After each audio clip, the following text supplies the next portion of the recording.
info, 2 des suspects du cambriolage du Louvre auraient été arrêtés, mes amis, et il y aurait un Algérien dedans. Ah, on va en entendre parler matin, midi et soir. Un Algérien, mes amis, rendez-vous compte. Mais donc on aurait attrapé un des voleurs qui partait vers l'Algérie. Je vous raconte pas l'ascenseur émotionnel de Bruno Retailleau quand il a suivi tout ça. Ah, c'est des Arabes, je le savais. Oui, mais on les a arrêtés. Ok, quoi? Mais ils voulaient rentrer en Algérie. Mais pourquoi vous les avez arrêtés? Ah, mais pour les bijoux. Oui, c'est vrai. Mais si on leur donne d'autres bijoux aux complices, est-ce qu'ils vont tous partir en Algérie avec leur famille? Et peut-être aussi pour Pierre-Jean Chalençon avec. Bon.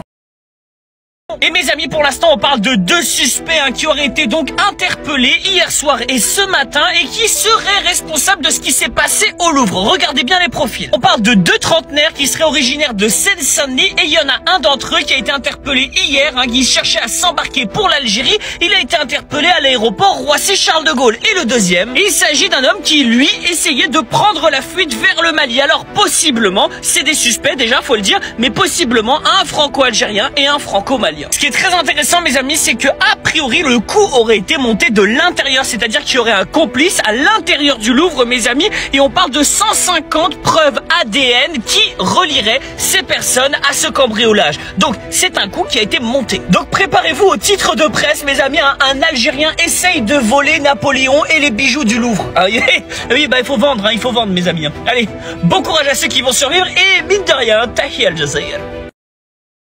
Les bijoux, le Louvre, pour vous, tout ça est lié. Bien sûr. Est-ce que vous vous félicitez comme le ministre de l'Intérieur? Il a adressé ses plus vives félicitations aux enquêteurs qui ont travaillé sans relâche.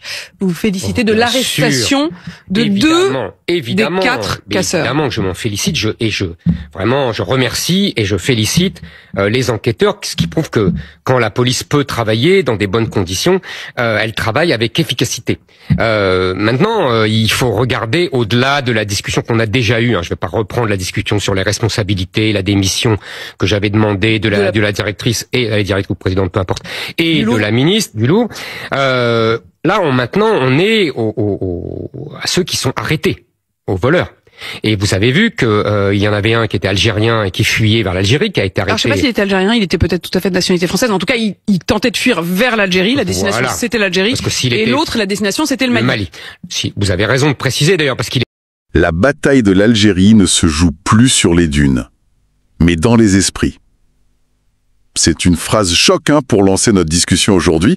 On va plonger dans cette relation toujours passionnelle, on peut le dire, et souvent tendue entre Paris et Alger. On a devant nous différentes analyses qui essaient de décrypter tout ça. Et d'emblée, il y a un truc qui saute aux yeux, qui revient partout dans ce qu'on a pu lire, c'est le nom Algérie. On l'entend sans arrêt dans le débat public français, à la télé, en politique. On cite souvent Bruno Retailleau, Éric Zemmour, comme exemple de cette présence quasi permanente. Alors forcément, on se demande pourquoi. Pourquoi maintenant, avec cette intensité? Certains observateurs parlent d'un fantôme du passé colonial, en fait, qui revient sans cesse. Notre but aujourd'hui, c'est d'essayer de dépasser un peu le bruit ambiant, les déclarations fracassantes, pour comprendre ce qui se joue vraiment en dessous. Les courants de fond, quoi. Oui, tout à fait. Et là, ce qui est intéressant dans les analyses qu'on a, c'est qu'elles nous poussent d'emblée à dépasser la simple lecture des polémiques, des petites phrases médiatiques. On nous dit, attention, ces déclarations, parfois très dures, c'est pas juste des dérapages isolés. Non, l'idée c'est que ce serait plutôt des symptômes, les signes visibles d'une dynamique beaucoup plus profonde qui travaille les 2 pays et surtout leurs relations. Donc l'enjeu, c'est vraiment de saisir ces soubassements. Qu'est-ce qui nourrit cette tension qui revient tout le temps? Quelles forces sont à l'œuvre derrière tout ce bruit? D'accord. Alors, allons-y, entrons dans le vif du sujet. Une idée forte qui ressort, c'est cette notion d'obsession française pour l'Algérie, enfin dans certains milieux. Le mot est fort, obsession. Alors décortiquons ça un peu. Comment c'est argumenté? C'est quoi la nature de cette fixation? Juste l'histoire commune ou il y a autre chose? C'est un point absolument central, oui. L'interprétation qui est proposée, c'est que cette vocalisation, qui peut être très critique, parfois même hostile, elle n'est pas innocente. Elle traduirait une forme de résistance, une volonté plus ou moins consciente d'ailleurs, d'empêcher l'Algérie de s'affirmer pleinement, comme un acteur souverain, autonome sur la scène internationale. Et pour comprendre ça, il faut regarder le contexte que ces analyses dépeignent. Une Algérie qui, depuis quelques années, essaie d'incarner une posture d'indépendance, renouvelée. Elle refuse ce que certains appellent une forme de soumission diplomatique ou d'alignement systématique. Elle revendique de parler au nom du Sud global. Elle réactive son discours historique de soutien aux peuples en lutte pour leur autodétermination. C'est ancré dans son histoire. Et c'est cette volonté d'autonomie stratégique, cette voix propre qui, d'après cette grille de lecture, ça crisperait en face. D'accord, mais alors, si on suit cette logique, pourquoi ces crispations? Qu'est-ce qui motiverait ça au fond? Les textes qu'on a évoquent des stratégies pour, je cite, salir l'image de l'Algérie, la déstabiliser symboliquement. On parle même d'utiliser certaines peurs, la vieille peur de l'arabe, le migrant vu comme une menace, agiter le danger venu du Sud. Bon, là on touche à des points sensibles quand même. Comment on interprète cette stratégie supposée? C'est juste un jeu politique interne à la France, l'Algérie comme bouc émissaire facile, ou est-ce que l'analyse y voit des raisons plus profondes, liées à la relation elle-même? L'analyse va plus loin que ça, oui. Elle ne nie pas l'aspect politique intérieur français, bien sûr que ça joue, mais elle suggère que cette attitude, ces discours parfois très agressifs, ce serait en fait le symptôme d'un malaise profond au cœur de la société française, ou du moins d'une partie de ses élites. On parle de crise d'identité d'une France post-impériale, c'est fort comme expression. Ah oui. Ça veut dire une nation qui a du mal à redéfinir sa place dans le monde après la fin de l'Empire et qui serait particulièrement déstabilisée par l'image d'une Algérie perçue comme, et je cite encore, confiante, unie et stratégiquement essentielle. Et dans cette perspective, les attaques verbales, ça deviendrait une sorte de défense, un refuge rhétorique face à une réalité qui dérange. L'idée que l'équilibre des forces entre les deux rives aurait changé, ou serait en train de changer. Il y aurait donc, selon cette lecture, une vraie difficulté à accepter la fin de ce que les auteurs appellent le privilège colonial. Cette relation historiquement déséquilibrée, ce rapport de force hérité du passé. Tourner la page, c'est compliqué visiblement. C'est une analyse qui bouscule un peu la vision habituelle, c'est vrai. Ça suggère que le problème, il viendrait pas tant de l'Algérie que de la façon dont une partie de la France la perçoit. Donc on aurait d'un côté ce vacarme des mots en France, cette espèce d'agitation, et de l'autre, les analyses insistent, pendant ce temps, Alger avance. C'est une formule qui revient ça, Alger avance. Mais bon, concrètement, ça veut dire quoi? Qu'est-ce qui montre cette avancée algérienne? Quels sont les signes tangibles? Alors, plusieurs éléments concrets sont mis en avant pour justifier cette idée d'une Algérie en mouvement, qui trace sa route. Premièrement, un activisme diplomatique assez net en Afrique. L'Algérie essaye de renforcer ses alliances, d'en créer de nouvelles, de se poser comme un acteur incontournable pour la stabilité, notamment au Sahel, même si c'est compliqué. Deuxièmement, une diversification marquée de ses partenaires, stratégiques, économiques. Alger parle et travaille avec Moscou, avec Pékin, qui sont des partenaires historiques, mais elle garde aussi des liens importants avec Washington, avec les Européens. L'objectif derrière ça, il est clair, c'est de garder une marge de manœuvre, refuser les alignements exclusifs, jouer sur plusieurs tableaux pour défendre ses propres intérêts. C'est une politique d'équilibriste, en quelque sorte. D'accord, donc alliance africaine, diversification des partenaires, et il y a autre chose. Oui, troisième nom, et c'est peut-être plus idéologique, mais c'est tout aussi important. L'Algérie se veut le porte-voix d'une autre vision du monde.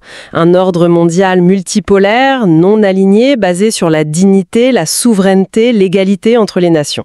C'est un discours qui trouve un écho dans beaucoup de pays du Sud et qui se place en rupture avec ce qui est vu comme des logiques de domination héritées du passé colonial ou de la guerre froide. L'Algérie essaie de jouer sur son histoire, sa position, pour peser dans la définition des nouvelles règles du jeu mondial. Bon, si je tente de résumer cette dynamique assez complexe qu'on décrit, d'un côté, une partie de la France qui serait aux prises avec ses propres questions post-impériales et qui réagit, disons, avec une certaine nervosité à l'affirmation de son ancienne colonie, et de l'autre, une Algérie qui, elle, forte de ses atouts, cherche à s'émanciper de ce tête-à-tête historique pour jouer sa propre musique sur la scène internationale. C'est à peu près ça le tableau. C'est exactement la tension qui est décrite, oui. Et ça conduit à cette image d'un duel silencieux entre le passé et l'avenir. C'est assez parlant. D'un côté, une France qui serait d'après cette lecture, encore empêtrée dans sa mémoire coloniale, peut-être une forme de nostalgie et qui peine à adapter son logiciel au monde aujourd'hui. De l'autre, une Algérie qui serait, elle, tournée vers l'avenir, cherchant à bâtir son propre destin avec, nous dit-on, certitude et une confiance nouvelle.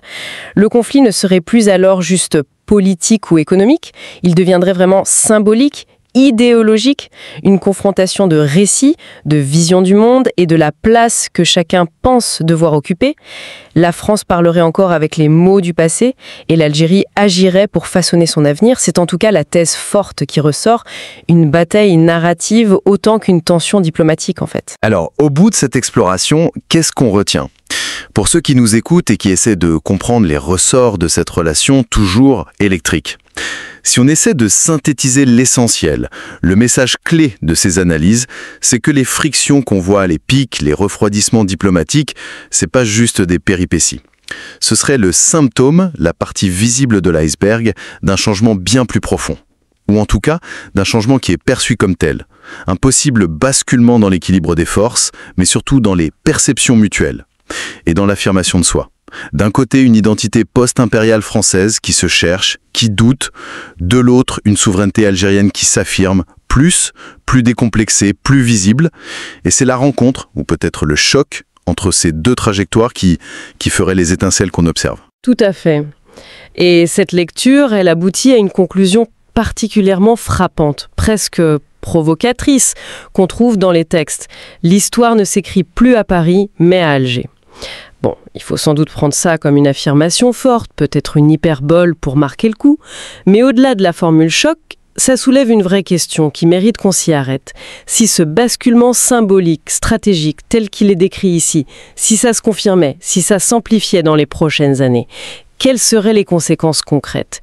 Évidemment pour l'avenir des relations franco-algériennes elles-mêmes, qui sont déjà en pleine redéfinition, mais aussi, et c'est là que ça devient peut-être encore plus intéressant, pour d'autres dynamiques post-coloniales dans le monde. Dans un contexte global où tout bouge, où les anciennes puissances sont bousculées, où de nouvelles voies émergent, en quoi ce duel Paris-Alger pourrait éclairer, peut-être même préfigurer, d'autres grandes recompositions ? Comment cette affirmation algérienne, si elle se confirme, pourrait inspirer ou influencer d'autres pays du Sud ? Voilà, c'est une question qui reste ouverte et qui invite à continuer d'observer de très près cette relation, finalement assez révélatrice des transformations de notre époque.